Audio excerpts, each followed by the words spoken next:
Om Ajnanatimirandasya Jnananjana Shalakaya Chakshurunmilitam Dhena Tasmai Shri Gurave Namah. Welcome to ISKCON of Silicon Valley. Very happy to have you all here today. There are many places that you can be on a Sunday afternoon, but we have for many years worked to create an environment that is favorable for anybody to come into and feel spiritual inspiration. In the Bhagavad Gita, Krishna recommends that we maintain balance in our life. He calls it yukta. He says, don't eat too much, don't eat too little. Don't sleep too much, and don't sleep too little either. And don't recreate too much, but don't also neglect recreating yourself, recreating. And he also recommends that as we take care of our body and minds, we also attend to our spirits, because ultimately we are Atma, or a spiritual self, a spiritual being, residing within the environment of a physical, mental body. And this, according to the teachings of the wisdom texts on Bhakti Yoga, takes a little practice and association, just like any other discipline or art in one's life. So the purpose of ISKCON of Silicon Valley is to bring the traditional teachings of the Vedas, which is a large project meant to give people in human society a proper way to stay engaged in practical matters while at the same time cultivating their spiritual lives. There's a balancing endeavor that one must undergo. Here we've received many of the essential teachings through a line of teachers. Technically it's called parampara. Everyone please say. Parampara technically means one after the other. So the teachings are passed down, much like a fruit on the highest part of the tree might be passed down from one hand to the next, from those sitting on each branch until it comes down intact, so that one can enjoy the fruit of the tree. And speaking of the fruit of the tree, the Vedas, as I mentioned earlier, are a big project. They're meant to address all of human needs and society, which are various, and there are many different kinds of people and different modes of nature. But there is a fruit in the tree, and the fruit comes as the essential teachings of the Vedas, which have to do with our direct relationship with our original divine source, who in the Vaishnava literatures, we are following a path called Vaishnavism, or the worship of Krishna or Vishnu. The divine source of all of us is defined as being personal. And in this process, we learn to connect to that original divine source through our daily practice. These are called practices of Bhakti Yoga. So today we'll be talking about some of the ways in which we can continue our essential practices of bhakti, and also some of the attitudes that are helpful in maintaining the balance that's required to continue the practices, so that we can gain traction in our practice of spiritual life and experience some progress, because nothing is as encouraging as progress, is it? In other words, we may theorize about a spiritual practice, but until I actually taste it for myself, it's not entirely convincing, because there are a lot of other projects and ideas that are vying for my attention. And therefore, in this community, we try to combine the practical with the philosophical, so that we may be fortified intellectually to understand that there is a viable source of knowledge from which we can draw. And at the same time, there are daily practices that we can take up ourselves and experience directly, perceive directly for ourselves that we are not actually material beings, but we are something that is transcendent to this body and mind that we're now occupying. Does that sound relatively straightforward and doable for the next few minutes while we're together here? Yes. Okay. I first offer my respects to my teacher, His Divine Grace, A.C. Bhaktivedanta Swami Prabhupada, and to all of you, because you are Vaishnavas, and therefore are the most respectful and respectable and worshipable in all the world. Hare Krishna. And to all the guests who are here for the first time, thank you very much for coming. And if you have any questions, please feel free to ask at any time, and we'll clarify any of the concepts that we're talking about today. And we will be having a little more of a conversation than a monologue at some points, so that we can all talk together and bring out some of the important aspects of the teachings. So one of the practices of bhakti yoga is quite natural, because people gravitate towards rhythm and melody and song. All over the world we find in each culture that people relish listening to music, composing music. In fact, people express themselves through writing songs, poetry, and so forth. What to speak of rhythm? When there's a good rhythm, we tend to be captured by it. I had an experience walking on a pilgrimage when I was in India one year by myself, going around a sacred hill called Govardhan, and I heard some rhythm in the distance that was enticing, and as I got closer, it nearly captured me. In fact, it did for about half an hour. And there was a group of villagers sitting together, and they had a raucous kind of a group, and they were chanting together, but the rhythm was so compelling that I couldn't leave. I found myself captured by it, and I stood there and listened to them chant for some time, even though I had thought I was in a hurry before that. So this rhythm is appealing, and so is the melody.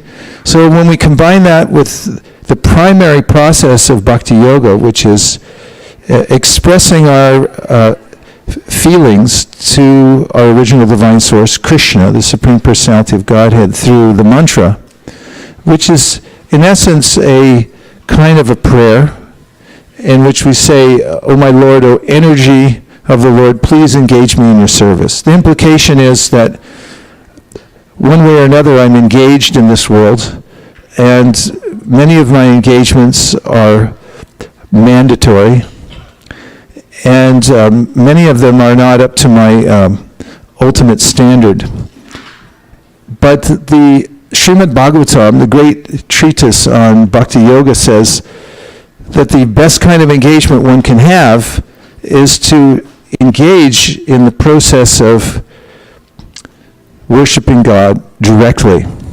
So this is as direct as it gets. It's a call and response type of prayer. And the mantra itself, we call the Hare Krishna Maha Mantra. It's listed in one of the ancient Vedas called the Kali Santarana Upanishad. And therein it says that this mantra is especially prescribed for the present age, in which there are many distractions. And this mantra grabs the attention, and it helps us to overcome all the obstacles of the age. And beyond that, it actually personally takes us by the hand, if you can imagine such a thing, towards the goal, which is reestablishing our relationship with the Supreme, which is the ultimate goal of the practice of Bhakti Yoga. It's based on relationship. In fact, there's an analysis done by one of the great teachers of Bhakti who lived 500 years ago, named Rupa Goswami, in his book, which we present through our community, called The Nectar of Devotion. And in the beginning, he points out that actually all our happiness in life comes from relationship. love is our ultimate goal in everything. We seek love, and when we give love to others, we actually feel whole and happy. Without relationship, we become contracted and feel dissatisfaction. So chanting the mantra is actually an expression of love, and love may practically begin with gratitude. This is a precursor to full-blown love. When you feel gratitude, who do you feel gratitude for? Generally not some impersonal force. There's a sense that there is an intelligence behind whatever gift you've been given. At least it starts with a sense. And then it becomes more and more profound that there's actually an intelligent being behind everything who's supplying my intelligence, who's assisting me. My heart is beating, I'm breathing because of the power of this supreme force, which is intelligent and is all-pervading. And as I become more profoundly aware of his presence, then my sense of love increases. So when we chant the Maha Mantra, we're starting with the word Hare, if you can say, Hare, which is really a way of crying out and saying, oh my Lord, oh energy of the Lord. And then Krishna. Krishna means the attractor. We're all looking for beauty. In fact, one might argue, and I've heard people argue for this, that what we're all after is something, an object that's so beautiful that it will fulfill our desires just by looking at it. And that object will be so compelling that we don't need to look anywhere else. Meanwhile, I'm looking around the world at many different objects which are not fulfilling that sense of need for aesthetic beauty, and I'm going from one place to another. The idea is that all the objects in the world that have some attractive quality come from this original divine source, which is all beautiful. That's why they are beautiful. They're a reflection. But when I actually find the beautiful divine source, then my mind can rest there. I can be completely happy, never disappointed. And this divine source is named Krishna, or all attractive. Then finally we say Rama. Rama means spiritual happiness.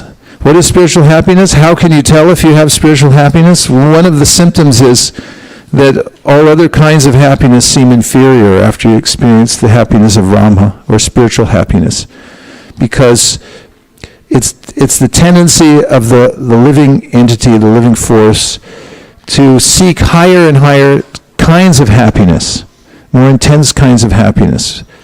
And when we do experience a higher happiness, it's also our nature to drop the lower quality of happiness that we've had in our life.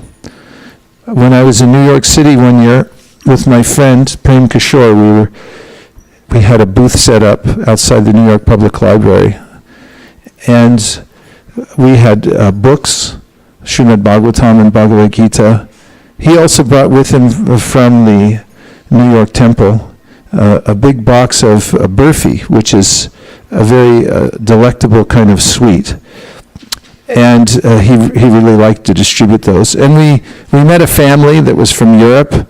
It was mother, father, 2 children, and the children had gigantic ice cream cones. And after the father had purchased a book, Prem Kishore pulled out his big box of sweets, and he offered one to each one of the children. They were holding the ice cream cones, and they had ice cream cone in one hand and this burfi sweet in the other. He tasted the burfi sweet, both of them at the same time. I think they might have been twins. And just as they did, they dropped the ice cream cones into the trash can that was sitting right there, spontaneously.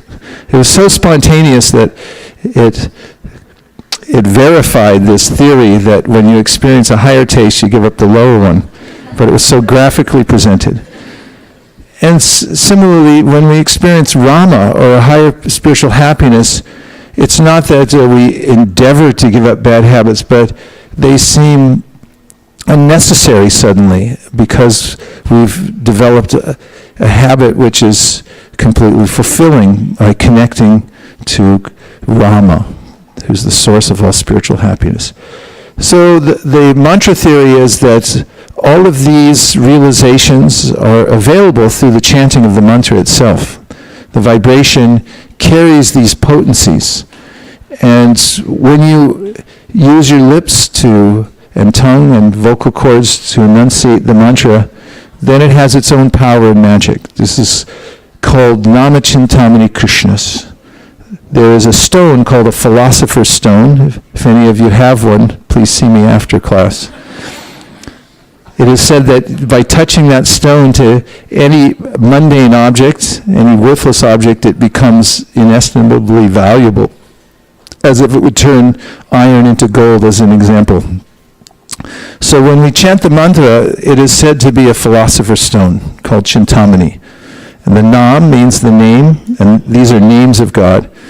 Chintamani, it is the transformational quality of the mantra, and that's what a mantra means, a sound vibration that transforms. And Krishnas. And then Chaitanya Rasa Vigraha means that the name or the mantra itself has life. It will reciprocate with you. And it has rasa, or taste. As you chant the mantra, you'll taste something. In other words, you'll notice maybe at first that it's a sound that you haven't heard anywhere else, and it's intriguing. And then it becomes addictive, and there's something sweet about it that compels you to chant more and more. Vigraha means it has form, and then it also says something very profound, that the name and the names are the same. There's no difference. In this world, if you call out the name of a drink like Coca-Cola, not that I think that's a great idea, but if you do, you won't taste Coca-Cola, nor will your thirst go away. But even if you drink Coca-Cola, it won't go away, because it involves the pancreas, and it's complicated. But the fact is that the object and the name are different. But in the realm of spiritual practice or reality, the name and the named are the same. So you're actually associating directly with the person, Krishna, when you say Krishna. You want to try it again? Say Krishna. So in the Bhagavad Gita, Krishna says, Prakriti kriyamanani gunai karmani sarvasha ahankara vimudhatma kartaham iti manyate. This verse describes a psychological condition that one develops in the material world. When I say material world, there's a distinction made in the Bhagavad Gita by Krishna that we live in an atmosphere that is mixed, spirit and matter. Because the Atma, or the self that animates this body, and anyone can observe for oneself that he or she is animating the body by consciousness or life. Sometimes when your leg falls asleep, you'll notice the consciousness goes out of it. And you can also notice that you're the one noticing your body. You can see that you're breathing. You can notice that there's thoughts coming into your mental system and so forth. And that you and your thoughts, you and the feelings within your body are two distinct things. You're the witness. And the definition of knowledge Krishna gives in the Bhagavad Gita is to notice the difference between these things, these two entities. He says, Kshetra gnam chapi mam vidhi sarva kshetrishu bharata, kshetra gnayor jnanam yatach jnanam atambama. So this is what Krishna calls the definition of knowledge. And that is, he's calling this body a kshetra. Everyone say kshetra. It literally means a field of activity. So you may have a kshetra where your house is seated on a kshetra, your house is a kshetra, your apartment, wherever you live, and you live inside it. So there's this idea Krishna's giving here, the kshetra, the field, and then the kshetra gya. So this word gya, say gya, is a cognate with English know, and that is to be aware of something. And that kshetragya is the conscious being, the self that lives within the kshetra and is aware of it. So we're aware of the kshetra. So Krishna then says that someone who is aware of the fact that the Kshetra and the Kshetragya are two different entities is somebody who is Yataj Jnana Matambama. He says, here's my opinion, this is the definition of knowledge. Knowledge means to know the difference. Or someone is in knowledge who knows the difference between the Kshetra and the Kshetragya, or himself and the body. So, the Atma is a non-material particle, which has opposite characteristics of matter. Matter is enervating and is always undergoing entropy. That is, the body is, although the body is constantly changing, it's trending towards burning itself out. We go through a cycle where we're born into the world, and then Krishna says, as soon as you're born, then there's a way in which you're developing towards a certain end, that is, the body is. And the tendency is to identify oneself at every particular age with that particular body. And therefore Krishna again makes a designation in the Bhagavad Gita where he says, Dehinosmin yata dehe komaranyavaram jara tata dehantara prapti dhiras tatra nabhuyati. And that is that a wise person, that person who's in knowledge, is observant of the fact that the body has its different phases, and that at any particular phase, that person doesn't identify with the body because just seeing it's a passing phase of the Kshetra. And therefore, he says, dhiras, that person remains steady and doesn't become confused or huyati by the various changes that are taking place, including the change that no one gathers for a family gathering, for instance, at Thanksgiving or during Diwali festivals or wherever you go, to meet with all your family, and they say, what would you like to talk about now? No one raises their hand and said, let's talk about death. That's not a popular conversation, at least not I've found in my circles. Of course, most of them are gone now, so we don't have to consider that so much. The fact is that it's a change, another change of body that Krishna describes. When this particular physical body has burned itself out, there's only so many times that the pump of the heart can pump, and there's only so much load that the kidneys can handle in filtering out everything they have to filter, and at a certain point, something gives out, and the body itself will then, as soon as the Atma leaves the body, begin to decompose. Within a few hours, there are noticeable changes in the body which indicate that the life has gone out. So in the Vedic perspective, or I should say in this perspective of Krishna in the Bhagavad Gita, we can make a very clear distinction between the Atma, or the self, that's within the body, and the body which is constantly changing. An analogy of this is given in another bhakti scripture called the Srimad Bhagavatam, in which it cites the analogy of a river and says that you can't really step in the same river twice. You may name the river, a particular river, and give me a name of a river. There was a lot of names there. Okay, so name one that anyone's familiar with here in California. California. Do you ever know Merced River? Here's a devotee who knows his rivers. Merced Rivers. He's been around California. Very good. So there's a Merced River, kind of a beautiful river. It comes down from the Sierra Mountains, carries fresh, clear water. Still, I hope. I haven't seen it in a while. Used to when I was a kid. And so you may say that's the Merced. But what is the Merced? Actually, it's a flowing river, which means that it's never the same. It appears to be one entity, but if you actually analyze it from second to second, it's a changing body of water, which is not the same thing. So in a similar way, although I have an identity, I say I am an American male. If I fill out my immigration form, being careful to put in the right boxes, I'll make these designations. I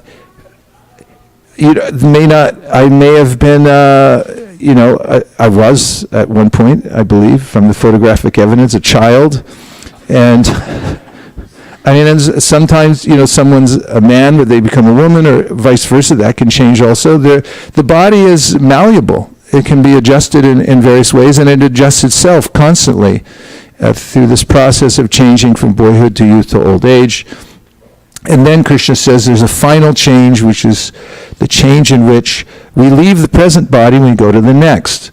And this we read about earlier in the 15th chapter of the Bhagavad Gita, where Krishna describes that there's this transference, not just of the Atma, or the spiritual self, but also of what is called the subtle body. And what is the subtle body? It's kind of the software. We have the hardware, which is, right here I have a pulley, or is it a lever?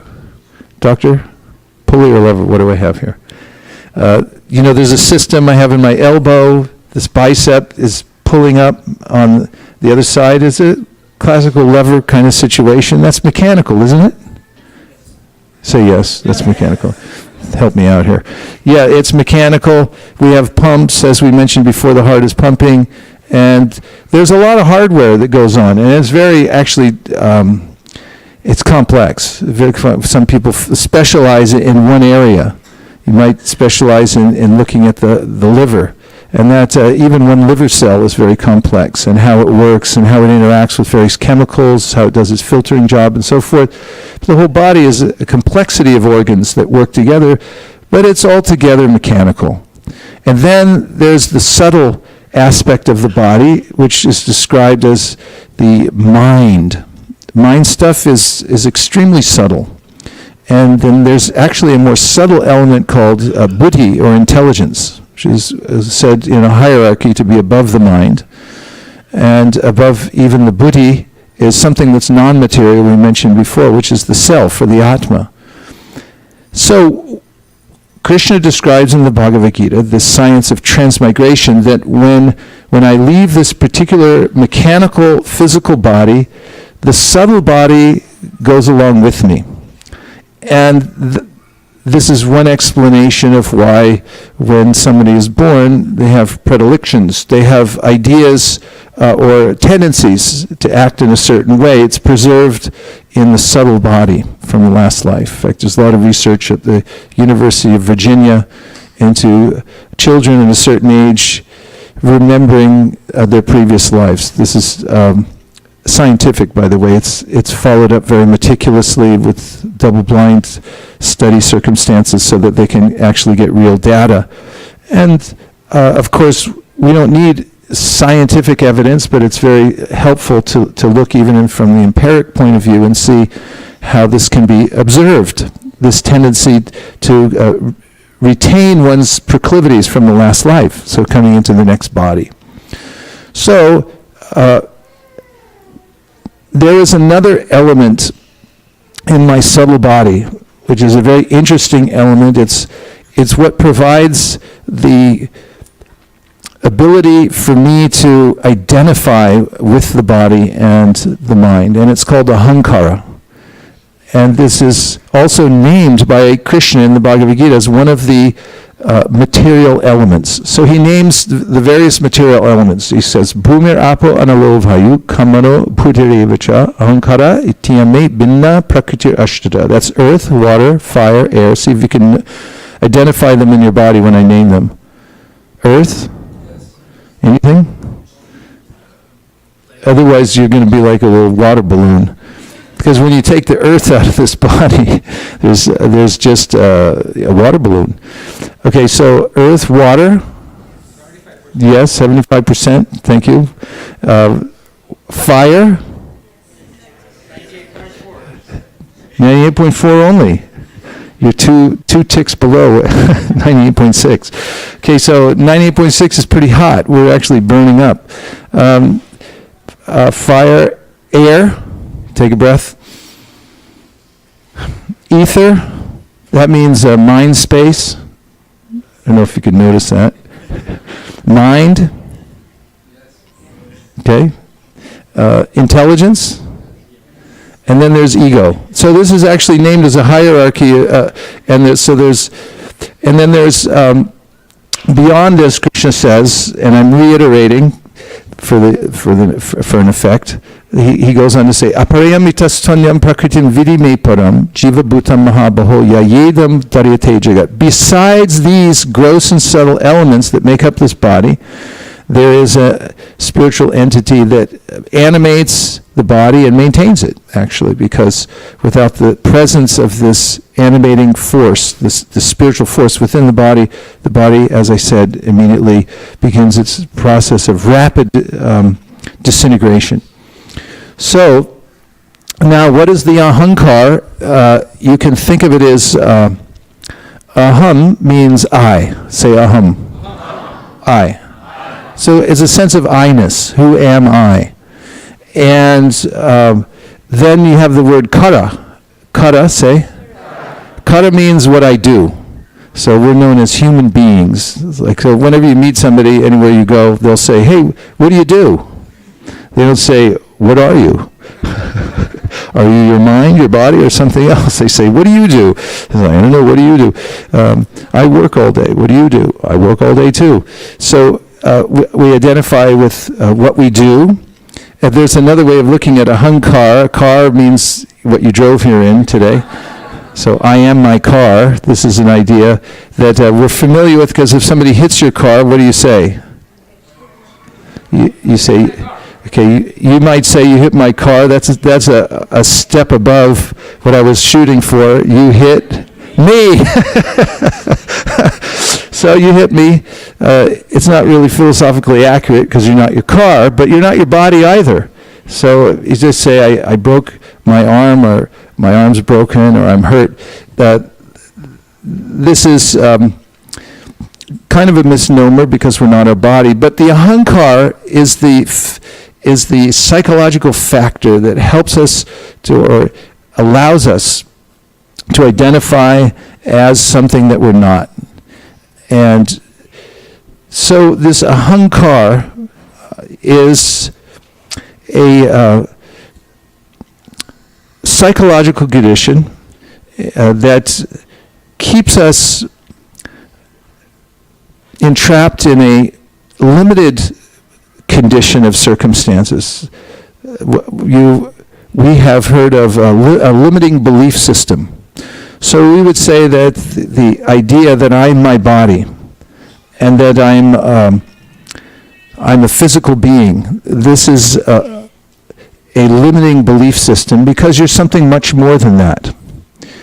And the idea of naming everything and then creating a whole world around the idea that I am a material entity, this is what we call institutionalizing a limited belief system. And we have either Kumbh Mela or a chorus going on in there? Okay. So one of the ways in which Krishna recommends that we practice Krishna consciousness or enact our spiritual practice is, first of all, to become aware of who we actually are, and that is that I'm different from the body, and that we also become aware of our limiting belief systems. One of them in a general category is called ahankar, that I am the body and I am everything in relationship with the body. And one of the ways to do this is through knowledge, is through hearing about what I actually am, and the other is through practice, for seeing for myself that I am a non-material being. And how might this be done? The Yoga Sutra says that, Yoga Sutras rather, say that there's a way in which our spiritual self can become aware of itself. We can actually become aware that I'm aware and that I am a separate being and I'm not my body. And this is something that can be done through introspection, through actually becoming aware of our own consciousness and then watching and seeing how it is that my mind is working, how my intelligence is working, how my physical body is working, and noticing that I'm the witness of all these activities. they're taking place independent of my consciousness, of my conscious awareness. So this can be very startling, actually, because the sense of self that I've had since I was born is that I am a particular material identity. And I identify with that to my peril, because as I identify with my body and the body is dwindling, then I go through all the changes mentally and the agony of the changes in the body. So one of the aspects of spiritual life psychologically is to understand this difference and to be aware of one's higher self, and then to act as a spiritual self rather than just a material body. Now, this is a little bit complicated because it doesn't mean that we get to give up all our activities here in the material world, or that it frees us from any current responsibilities that we have.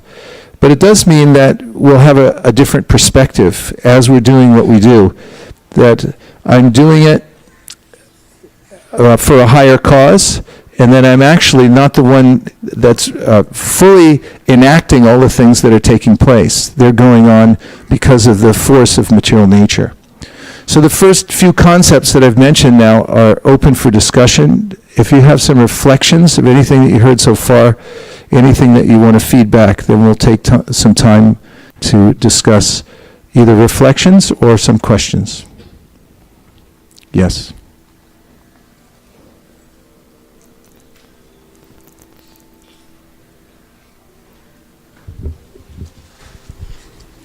Thank you for introducing us to these topics. I had a question specifically about ahamkar. Is there a place in the body it's located that we can identify it, or is it kind of immaterial? It's very subtle. So, not exactly in a place that we can identify, because it's very subtle.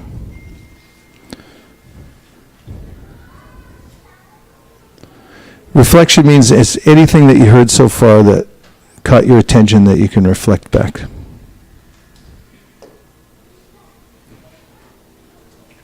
Yes. Hare Krishna. I have a question just about the word usage of subtle in general. Could you elaborate on, other than the fact that it kind of is self-explanatory, like what other purposes of that word usage is? Do you have a dictionary? Not on me, no. Do you have a smartphone? It's turned off. Oh. Okay, go ahead. Shraddha will look it up. Bhakti and Shraddha will look it up. Oh, well, go ahead. You read it. Or whoever gets it first. You have it? Yeah. Okay. Subtle. The meaning can be delicate, elusive, a subtle fragrance. The next meaning in the first category is difficult to understand or perceive. Subtle differences. That kind of gets me off the hook on answering the question.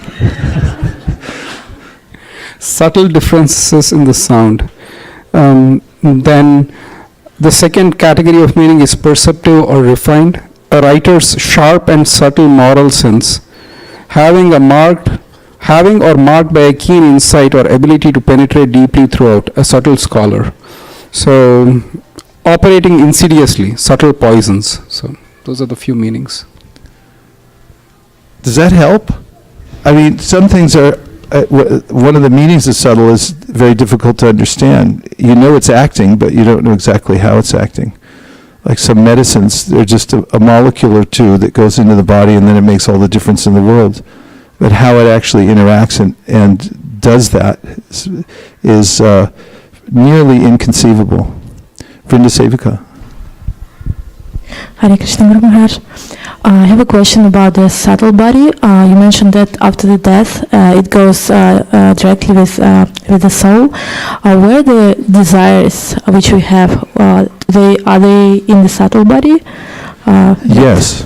So I gave the analogy of software, and where's your contact log right now? Is it on your computer? Where is it exactly? Is it stored in your computer in the software somewhere? Yes. Okay. Hard drive. Well, kind of in the hard drive, kind of in the software, because you'd need the software to bring it out, probably, right? Anybody who's a computer expert, and you want to bail me out here, the fact is that just as we store things subtly on a computer, using that analogy, and you bring them out through the hardware, through that medium of the hardware, they're there, and they become manifest in various ways. So when the subtle body leaves, there is, as Prabhupada uses the word spool, it means they're wound up within the subtle body. And even the idea, this is getting into more of a macro and idea of our existence here in the material world, which may or may not be appropriate for a Sunday class, but here we are, that there's a conception given in the Bhagavad Gita that the entire universe has a beginning and end, just as my physical body does. And it starts at a certain time, and then it ends at a certain time.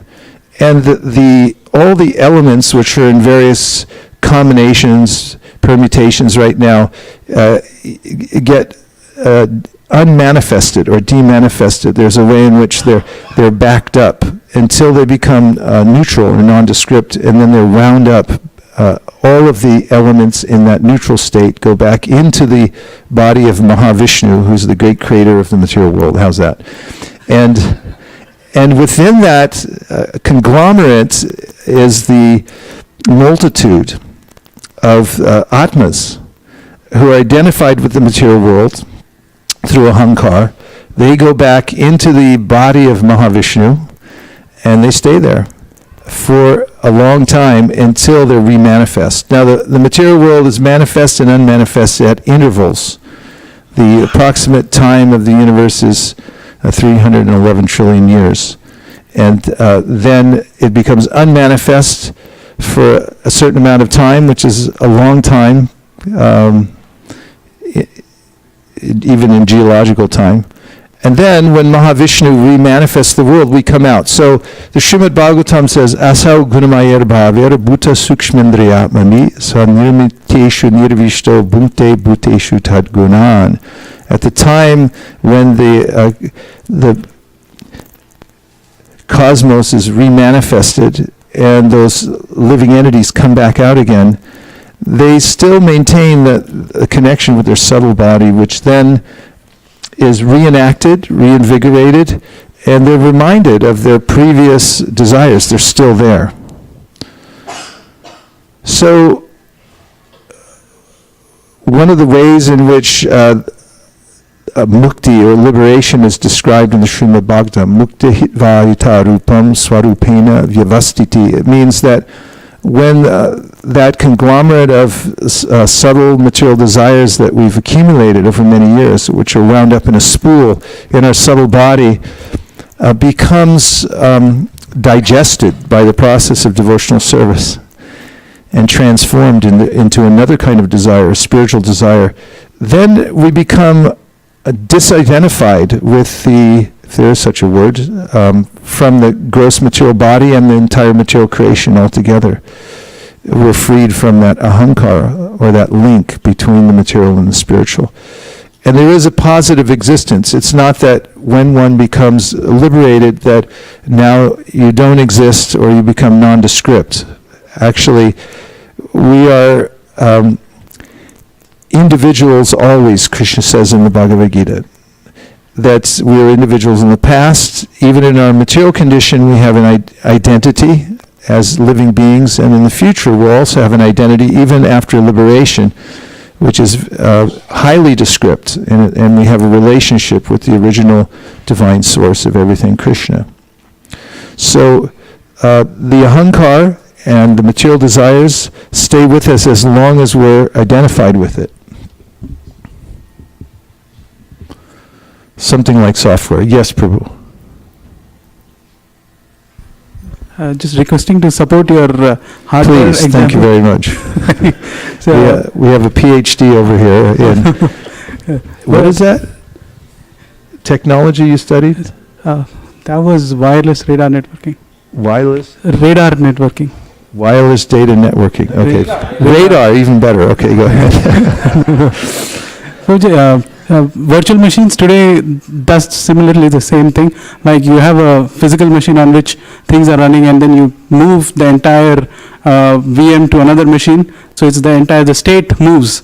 So like we have the physical body, the soul along with the subtle body moves. Similarly, they move this entire virtual machine state to a different physical machine and things Okay. work.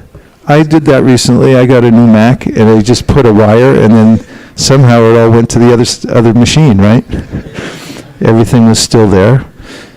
Thank you for verifying that. That's very helpful. Yes, Prabhu.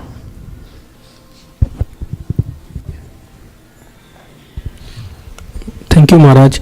I have one question which sometimes comes up. Where is the memory? Memory goes along with the soul, because in some cases we have found that people remembered from their previous lives. So if it is happening for them, is it just for few people it is happening and not for all? What is the theory behind it?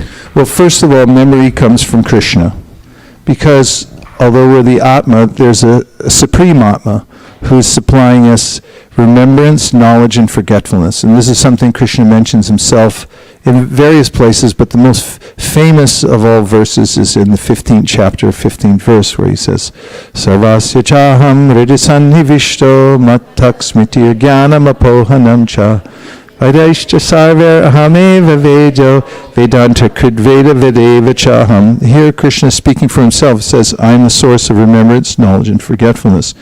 So he's reminding us according to our desire.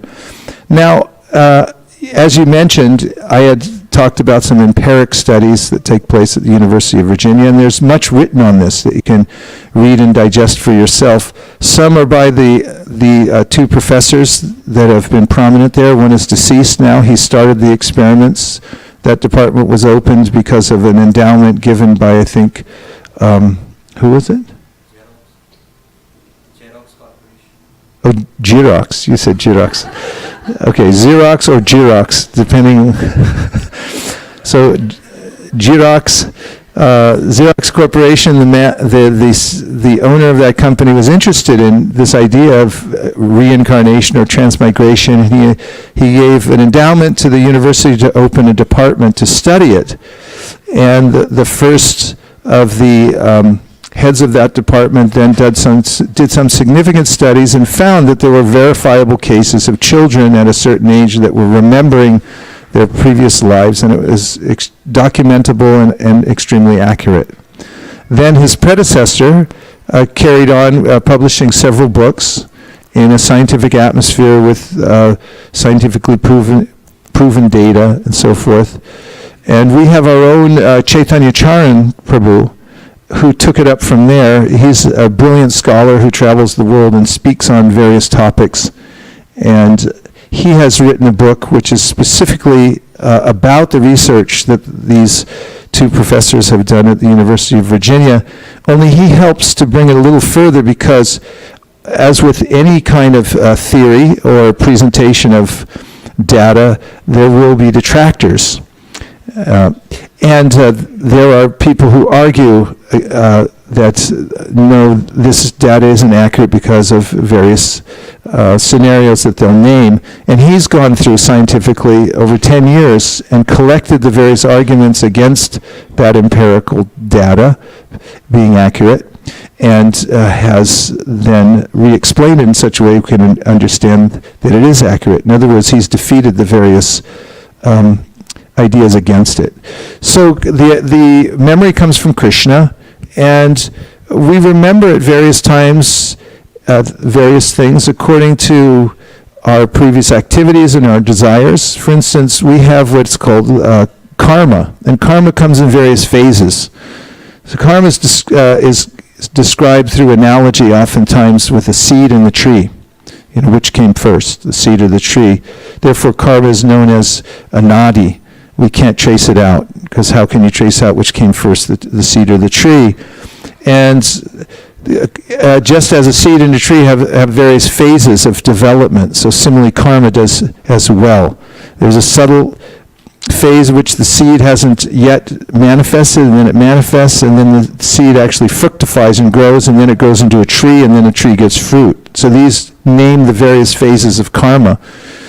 And according to our previous activities, we're creating for ourselves a future situation in this world which is accommodated by the very accommodating material nature.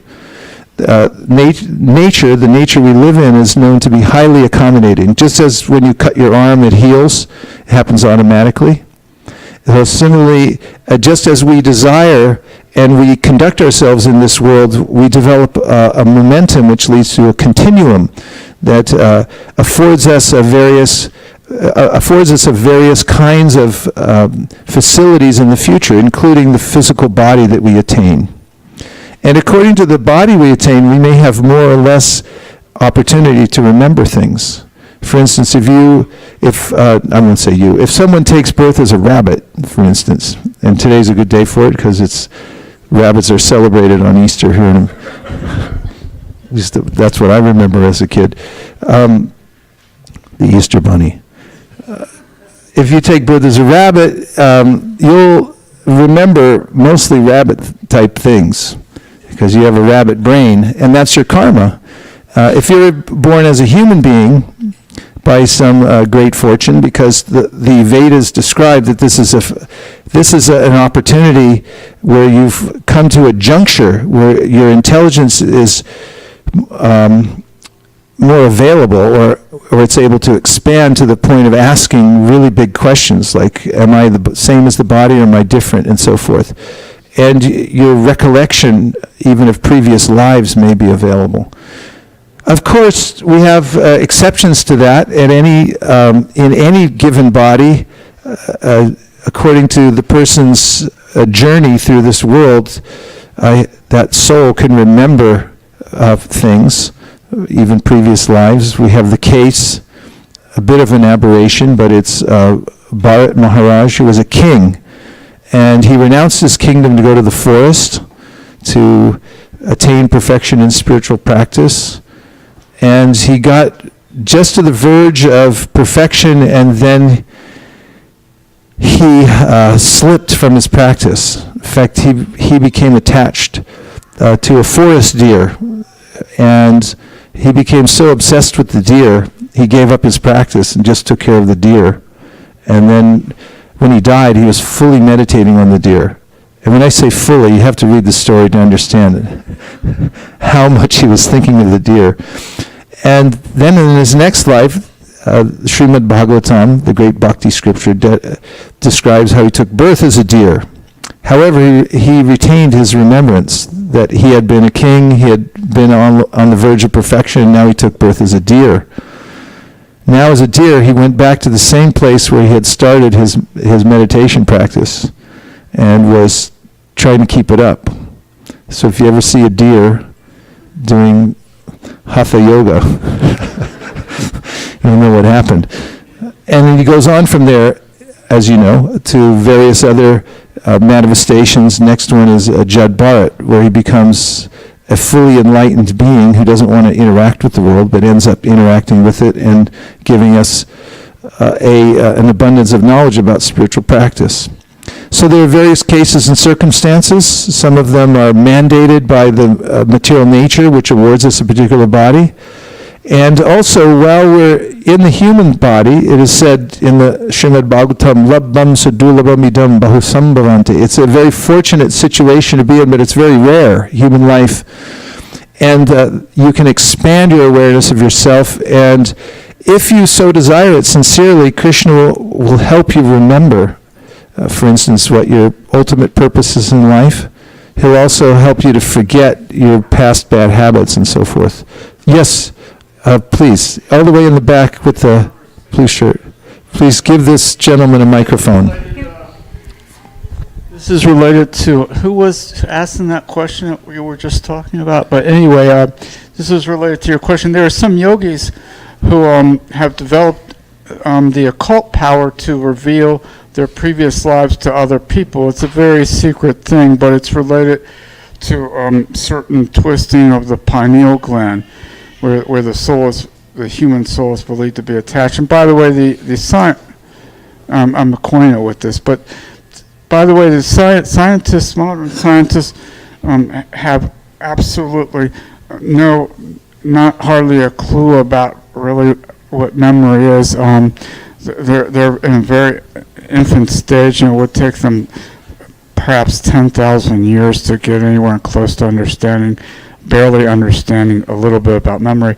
It's not all physical, by the way. Thank you. There's some gems of information there that were helpful. Thank you. So, I have a couple other points, and then we're going to take a short intermission. And the introduction to just a few more practical ideas, since most of that has been very philosophical. One is an attitude. How does one, from the present position, advance? Of course, this applies to any discipline, but we're specifically talking about the spiritual discipline of Bhakti Yoga as presented here in this community, because we're following a particular tradition that comes down through Chaitanya Mahaprabhu, through his disciples, the Goswamis of Vrindavan, and how to prepare oneself to take full advantage of that situation. And I mentioned earlier on limiting belief systems that we may hang on to as one of the ways that we can slow our progress down. So then I went into a long litany to talk about the mechanical ways in which we're different from our body and the subtleties of all that. So very practically, I've noticed in myself, and it is a common tendency to argue for one's own limitations. For instance, there could be an idea that I'm permanently unqualified. This is a mindset that it's possible to develop. And then one may claim that I'm permanently disqualified. I can't advance in any particular thing because I have a limited belief about it, a limiting belief system. So in a similar way, I might claim that it's not possible for me to advance spiritually because what? Fill in the blank. Too fallen. Okay, I'm too fallen. I could say that. I'm not as brilliant as others. I'm not interested. That one is a little harder to overcome. So, others are too advanced? I'm too advanced. I don't need to take to the practice. Too many rituals. Okay, so limiting belief system, I especially in the context of I'm permanently unqualified, is what I was looking for. There's a phrase given by Bhaktivinoda Thakur, which I read one day, which I found to be encouraging, where he said that it is intrinsic in every living being to rise in due course of time. Meaning that because you're actually a spiritual being, and because ultimately you have nothing to do with the material world, it's only by circumstance and identification with the material world, it's altogether possible for any living being at any time to decide that I'm going to improve spiritually. And all facility will be available to you if you do that. Nobody's permanently unqualified. And you may look for that subtlety where that it may be within yourself to say, I can't do this because, but that's due to ahankar or identification with the material body. If you identify yourself as a spiritual being, spiritual beings are a lot more powerful than they give themselves credit for. We're agents for change, and at any time we can decide to go in a different direction. That's one of the benefits of having free will, volition, cognizance. We can actually decide to do something different, and we can change ourselves. This is even the stuff of self-help. But when it comes to spiritual life, we're intrinsically actually we have the intrinsic quality of being able to rise in due course of time. So it's important to have that attitude and not think that I'm not qualified to advance spiritually. We should be aware of the fact that we can advance spiritually at any time if we simply apply ourselves to the process of spiritual practice properly. So one of the ways to look at oneself and others is according to the past. What's happened to you in the past? And I may identify with the past and say, I can't advance because of past circumstances. Or you may see it in others and say, because of what this person did in the past, they're permanently unqualified. Or somebody more advanced may say, the past is the past, but now you're in the present, so that's more important. So I can judge myself or others according to the present circumstance I'm in now. Are you all with me? Yes. Okay. Higher than that is to observe the potential of the soul. That means, what is my future potential? And instead of counting anybody out or including oneself because of the past or even because of the present circumstances I'm in now, I can't because I'm too busy or whatever it is. Look and see what is your potential to advance in spiritual life and realize what your potential is, because once you see that, you'll be unlimitedly encouraged that any particular living being has the intrinsic quality of being able to rise in due course of time. It's just a matter of alignment in the practice properly, and over time you can rise. And now we're going to take a short break. Please stand up and meet somebody that you haven't met yet and introduce yourself, and we're going to come right back in 4.5 minutes, so we'll see you right back here. Please get out of your comfort zone for a minute and meet somebody. Don't talk to one of your friends. I ended with the idea of giving priority to your potential. Remember your potential rather than your life situation in the past or what mentally you might think is possible given the current circumstances in the future. And look to what Krishna says in the Bhagavad Gita about the way in which anyone can become spiritually attuned by taking up the practice of bhakti and can help oneself advance in the process of devotional service. Remember your potential. And then take to the practices of bhakti that are especially recommended.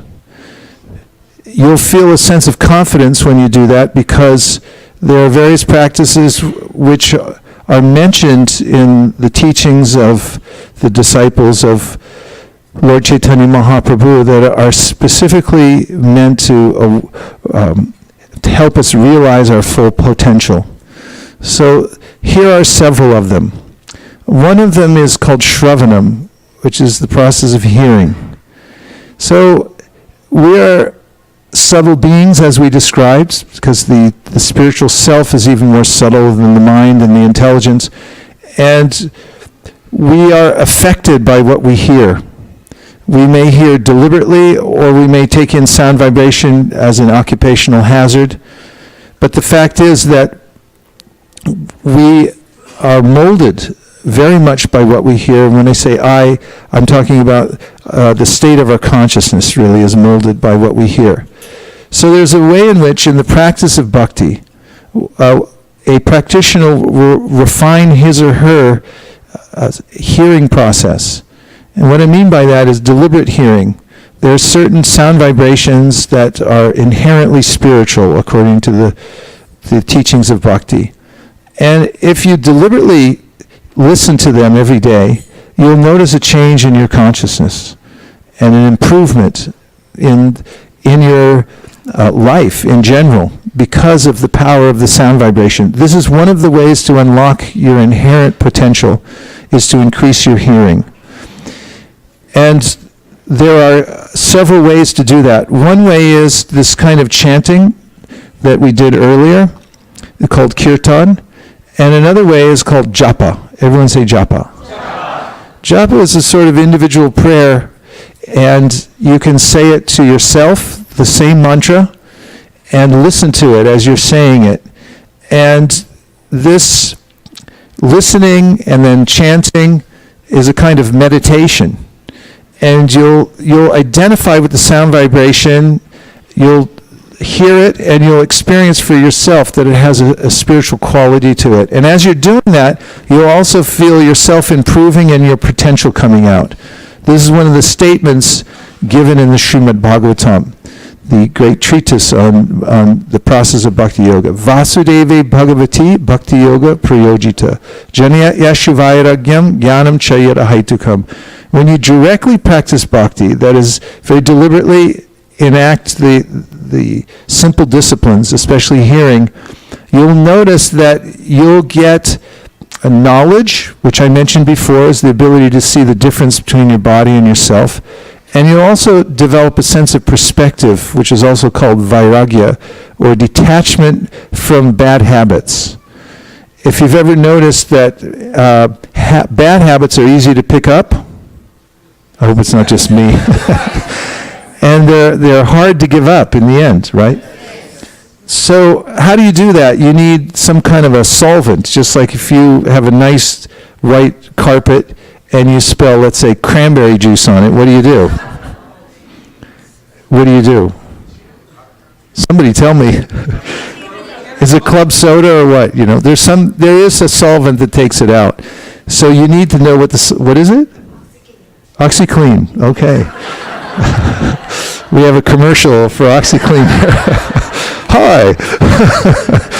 So OxyClean will do it apparently, but it is a solvent that will take it out. So when we have this stickiness, that we're picking up things from here and there, and we've been doing so for, according to the perspective of the Bhagavad Gita, many lifetimes, how do you get rid of all that? It seems overwhelming. So you need the right solvent. And if you keep hearing the mantra, it acts like that. That's what gives you this vairagya, or the sense that you're detaching yourself from these bad habits. They're sort of being sloughed away by the power of the solvent itself. And so the direct process of hearing will do that for you. Therefore, you have to see this for yourself. You have to see some progress for yourself. So don't argue for your disqualification and say, that it won't happen for me. That's not true. It will, but you have to apply yourself. And one of the ways that you'll apply yourself is when you believe in your own potential and you see that it's possible to actually do this. Otherwise, I wrote down a list. Besides believing in your own potential and then taking up the practice diligently, despite the fact that you're starting from zero, here's what you can do instead of believing in your own potential and taking up the practice. You can make excuses. You can complain. You can maintain, and I mean maintain in a real sense, just like you maintain a garden, you can maintain negative thoughts. So if you have potted plants, you have to go out and water them every day. So you may maintain your negative thoughts. I'm not recommending these things. I'm saying these are the alternatives to thinking about your own potential. You can keep your bad habits. You can make a lot of assumptions. You can be afraid to make any mistakes, and therefore you won't do anything. And you can procrastinate. That's a preliminary list. We can come up with more, but that's what you get as an alternative to believing in your potential, and then taking up the systematic practice of bhakti, beginning with hearing. So let's try again this chanting process of bhakti, and we'll sing the mantra. We have now brought in Priya Kishori, with the same harmonium, different harmonium player, and we have our Kautar Pillai Vrindavan. We did fly him in from South India.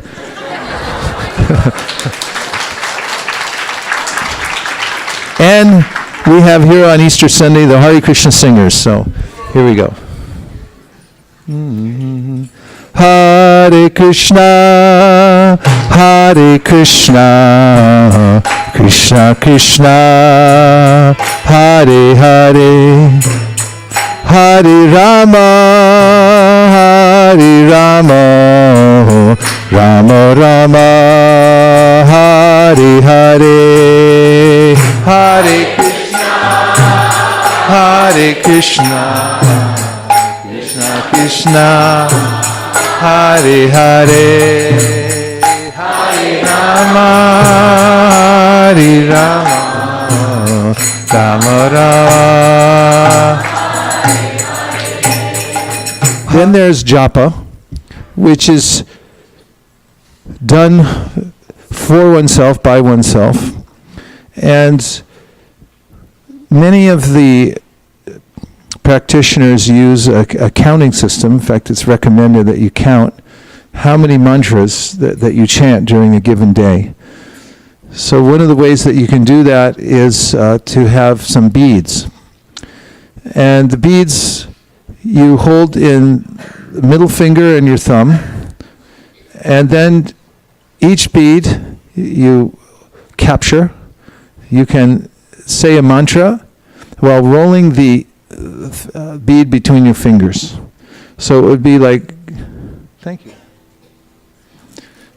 You grab the bead, as I'm doing here. If we had a close-up on the Jumbotron, that would help. You say, Hare Krishna, Hare Krishna, Krishna Krishna, Hare Hare, Hare Rama, Hare Rama, Rama Rama, Hare Hare. Then I move to the next bead, and we'll say it together. Hare Krishna, Krishna Krishna, Hare Hare, Hare Rama, Rama Rama, Hare Hare. Anybody here have any problems in their life? Let me see if I can count. You want them to go away? Okay. I can't help you. No. Very much help if you chant, because it brings you to a higher state of awareness, a perspective through which you can actually efficiently deal with your problems. It's from the mindset that created the problems in the first place. This is cliche by now.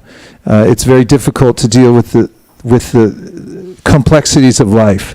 But from a higher perspective, we can deal with it. Very practically, I can say that when I finish a successful period of japa, or a session of japa, which I deliberately do because I've studied it enough, the science, and I've practiced it enough to know that there's something in it for me. Therefore, I continue to do it always, every day.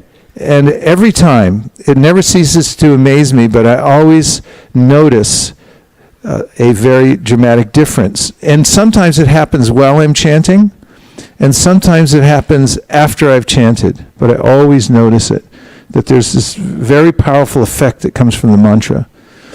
And therefore, in the process of bhakti yoga, this is one of the most fundamental practices, is start your own home practice of chanting a certain number of mantras every day and then stick to it. And then you'll notice for yourself the change in your consciousness by the process of chanting. And nobody can do this for you. You have to gain enough faith that there is a medicinal quality to this, and then try it. One caveat, and that is that when you first start chanting, according to the great master of Bhakti Yoga, Rupa Goswami, you may not experience extreme happiness or realization. Instead, you may feel that the process is difficult. It's hard to control the mind. You'd rather be somewhere else. And he compares that to drinking sugarcane juice, which is very sweet and which is also a curative for jaundice. And when you have jaundice and you drink the curative sugarcane juice, it tastes bitter. So similarly, this is a kind of curative for ahankara and many of the limiting thought processes that we have, and the way that I've institutionalized my limitations by identifying with the body and thinking this is it, I can't make any more progress and so forth. So if I continue to take the medicine, however, it begins to break down the limiting belief systems, and it gives me a perspective, and I actually feel progress. It's just very encouraging. So you have to taste it for yourself. This is real spiritual life. Krishna says, pratyakshavagaman dharmyam. You have to see it for yourself to believe it. Otherwise, it just remains theory. So this is one of the practices that will transfer the theory into your actual personal experience, so that you'll have your own direct awareness that this is potent. And anyone can get some beads like this. If you don't have them yet, you can pick them up from my gift shop for $10.99. No, if you want a set of beads today, and you'd like to start a home practice, you can come see me after the program, bring the beads, and we'll give you a little instructional of how to do that, how to start the chanting process. And then you can practice at home. Generally, it takes a little... Yes, Prabhu? Yes. You can do it while walking, you can do it while driving, you can do it while...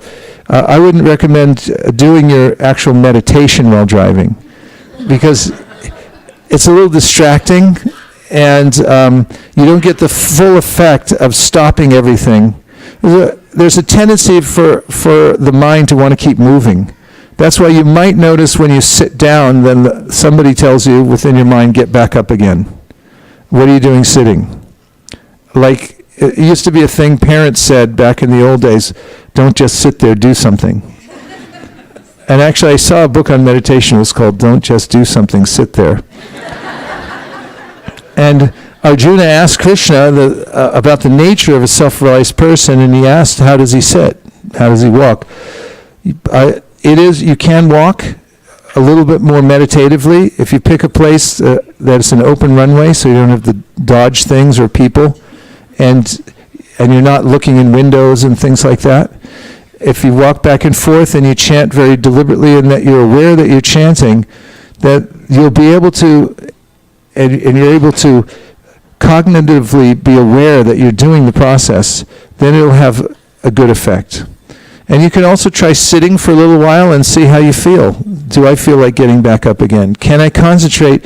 And if it's hard for you to concentrate when you sit, try a limited amount of time. Just say, let me do this at least for 6 beads. And see if I can sit still for 6 beads. Let's try it right now. Sit up a little straighter. And we'll chant together and see if you can, of course you've been sitting here for hours, but see if you can focus on the mantra itself as we say it together, and just hear the words. Be very simple. Don't try to analyze it. Just try to be aware of the fact that you're aware that you're chanting. Hare Krishna, Krishna Krishna, Hare Hare, Hare Rama, Rama Rama, Hare Hare. Hare Krishna, Krishna Krishna, Hare Hare. Hare Rama, Rama Rama, Hare Hare. Hare Krishna, Krishna Krishna, Hare Hare. Hare Rama, Rama, Hare Hare. Hare Krishna, Krishna Krishna, Hare Hare. Hare Rama, Rama Rama, Hare Hare. Hare Krishna, Krishna Krishna, Hare Hare. Hare Rama, Rama Rama, Hare Hare. Hare Krishna, Krishna Krishna, Hare Hare. Hare Rama, Rama Rama, Hare Hare. That was 6. So how did you do?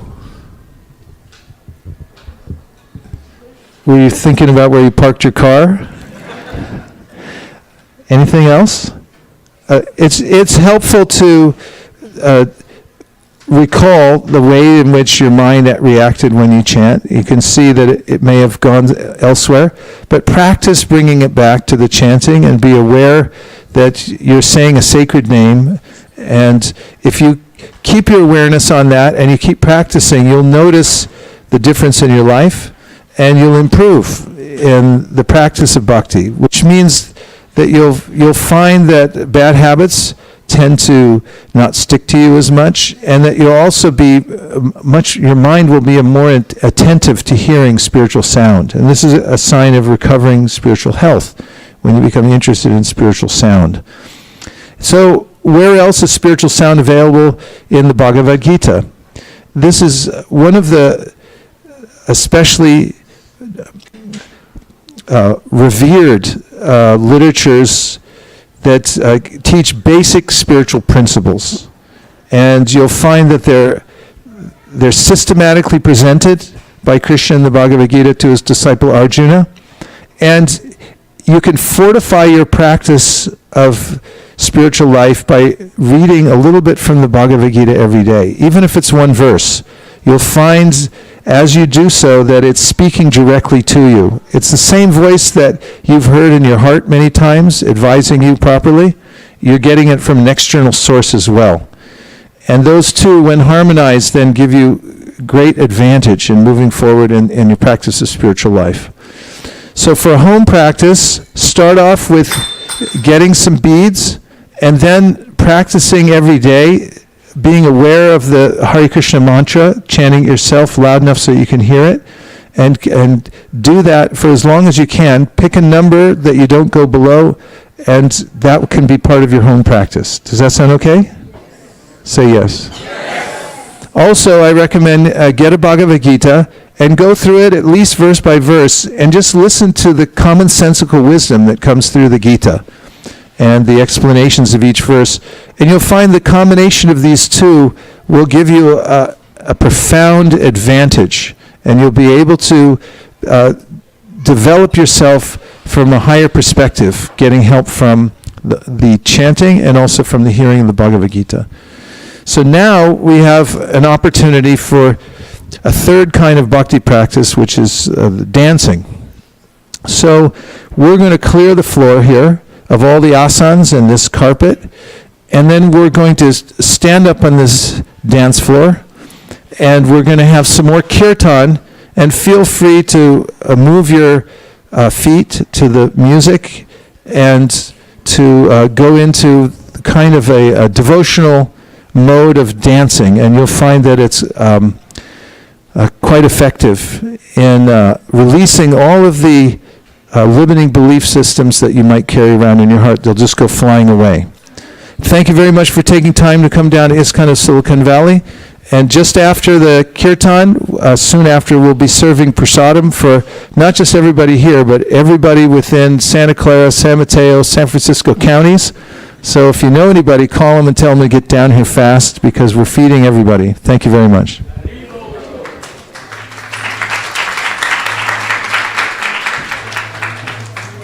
Nachari Armarman, Nachari Armarman, Nachari Armarman, Nachari Armarman, hey, Nachari Armarman, Nachari Armarman, Nachari Armarman, Nachari Armarman.